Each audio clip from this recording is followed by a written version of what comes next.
Hello दोस्तों, नमस्कार। मैं आपका फ्रेंड सौरभ एक बार फिर अपने चैनल फार्मा एलिक्सर में। और आज का हमारा टॉपिक जो है वो है जो यूपी ट्रिपल एससी के थ्रू वैकेंसी आई हुई है, कनिष्ठ विश्लेषक औषधि की। उसके बारे में हम लोग आज डिस्कस करने वाले हैं, क्योंकि इसमें थोड़ा सा पेच जो है हम कह सकते हैं कि वो फंस चुका है। क्योंकि हमें पता है कि यूपी ट्रिपल एससी के थ्रू जब भी कोई वैकेंसी आती है तो उसमें पेट मतलब प्रिलिमिनरी एलिजिबिलिटी टेस्ट का क्राइटेरिया ऐड कर दिया जाता है। और ये एक बहुत बड़ा रीज़न है कि बहुत सारे जो हमारे फार्मासिस्ट दोस्त और भाई हैं वो इस वैकेंसी में को भरने के लिए वो एलिजिबल नहीं रह जाएंगे। आपको बता दें कि इस चैनल के माध्यम से अप्रॉक्सीमेटली उत्तर प्रदेश में लगभग 2 लाख या उससे अधिक बैचलर ऑफ फार्मेसी के कैंडिडेट्स हैं। और इस क्राइटेरिया के कारण, पीईटी के कारण, बहुत सारे लोग इस फॉर्म को भरने से वंचित रह जाएंगे। क्योंकि वैकेंसी 12 सालों के बाद आई है, 12 या 13 सालों के बाद आई है। और उस पे भी हम कह सकते हैं कि इसके पहले जो ये वैकेंसी थी वो यूपी पीएससी के अंडर में थी, मतलब Uttar Pradesh public service commission के अंडर में थी। और उसमें कोई भी ऐसी एलिजिबिलिटी या इस तरीके की आवश्यकता, पेट की आवश्यकता नहीं हुआ करती थी। तो बहुत सारे लोग इससे अनभिज्ञ रह गए, अछूते रह गए, तो उन्होंने पेट का एग्ज़ाम नहीं दिया। वैसे जनरली बैचलर ऑफ फार्मेसी या उससे अबव के कैंडिडेट कभी भी पेट का एग्ज़ाम नहीं देते हैं। पेट का एग्ज़ाम बेसिकली वो देते हैं जो कि 12th या ग्रेजुएशन, मतलब 10th 12th और उस तरीके के, मतलब जो भी वैकेंसीज आती हैं, जनरल ऑर्डिनरी वैकेंसीज आती हैं, उसके लिए ये एलिजिबिलिटी हुआ करती थी।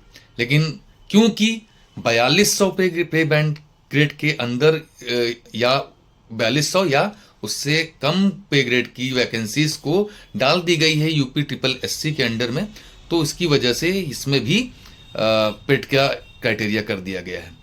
तो ये जो हमारी हम फार्मासिस्टों की एक डिमांड है, क्योंकि एक अच्छा अब वैकेंसी आई है, 12-13 सालों के बाद आई है, 361 वैकेंसीज हैं। और उसमें भी हम ये बताना चाहते हैं कि जब वैकेंसीज इतनी अच्छी है, क्योंकि हम फार्मासिस्टों को बहुत ही गवर्नमेंट सेक्टर में बहुत ही कम अपॉर्चुनिटीज़ हमारे पास हैं। और उसमें भी अगर यदि इस तरीके की एलिजिबिलिटी क्राइटेरिया अगर रखा जाएगा तो, और जिससे कि लोग अनभिज्ञ हैं, क्योंकि ये नया चेंज हुआ है, जिसके बारे में बहुत कम लोगों को पता था कि यूपी पीएससी से यूपी ट्रिपल एससी में ये वैकेंसी आ गई, बहुत कम लोगों को इसके बारे में पता था। तो ये एक बेनिफिट ऑफ डाउट देना चाहिए कि बिना पेट के फॉर्म को भरने की अनुमति गवर्नमेंट प्रशासन को देनी चाहिए। दूसरी बात मैं इसमें रखना चाहूँगा कि क्योंकि ये वैकेंसी जो है अपने आप में 12 सालों के बाद आ रही है, तो जो हमारे फार्मासिस्ट भाई है जो थोड़ा सा भी एज लिमिट को क्रॉस कर गए हैं, तो जैसे पुलिस में हमारे माननीय मुख्यमंत्री योगी जी ने अपना प्रयास करके उसको, उसमें एज लिमिट को बढ़ाई है, वैसे ही इस वैकेंसी में भी एज लिमिट को बढ़ाया जाए। तो इस तरीके से एक अच्छा हेल्दी कंपटीशन और हमें एक अच्छे एनालिस्ट जो हैं वो मिलेंगे। क्योंकि अगर ये एग्ज़ाम, अगर इसको पीईटी को कंसीडर करते हैं हम, तो पीईटी बहुत ही कम लोग भरने वाले हैं और बहुत ही कम संख्या में फॉर्म भरे जाएंगे, जो कि उचित नहीं होगा सारे फार्मासिस्टों के साथ। क्योंकि इतने दिनों के बाद एक अच्छी वैकेंसी आई है, तो कम से कम गवर्नमेंट से या हमारे यूपी ट्रिपल एससी के सचिव से ये अपील रहेगी कि वो इसको, इस क्राइटेरिया को बिल्कुल नहीं रखना चाहिए। और अगर रखना भी चाहिए तो आने वाले जो समय में पीईटी के एग्ज़ाम होने वाले हैं, उसमें हम सब जो है जितने भी कैंडिडेट्स हैं वो बिल्कुल इसका एग्ज़ाम दे के फिर आप उस बेसिस पे इसको कर सकते हैं। क्योंकि अभी तक जो वैकेंसी ट्रिपल यूपी पीएससी में थी, उसको अचानक से अगर ट्रिपल एससी में कर देंगे तो जाहिर सी बात है कि बहुत से कम लोग इसको समझ या जान पाएंगे।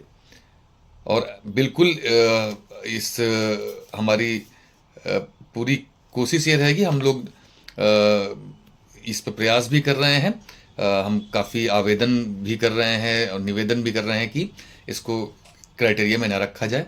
और अगर इसमें और हमारे दोस्त और भाई अगर ये वीडियो देख रहे हैं वो जुड़ना चाहते हैं तो अपना नंबर इस मैसेज में हमें शेयर करें और हम ज़रूर उनको ऐड करके उनकी बात इस वीडियो और हमारे जो और ग्रुप्स हैं जो हम जिसमें हम काम कर रहे हैं उसके थ्रू हम इस बात को आगे तक ज़रूर लेके जाएंगे।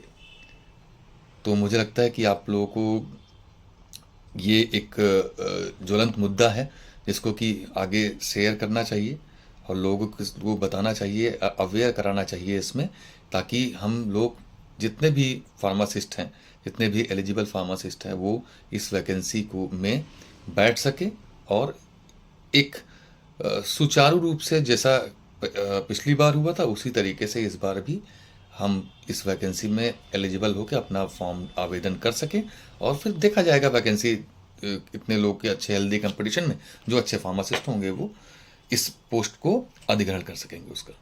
तब तक के लिए दोस्त धन्यवाद और आप सपोर्ट बनाए रखें इस चैनल में और आगे का अपडेट मैं आपको देता रहूँगा। Thank you.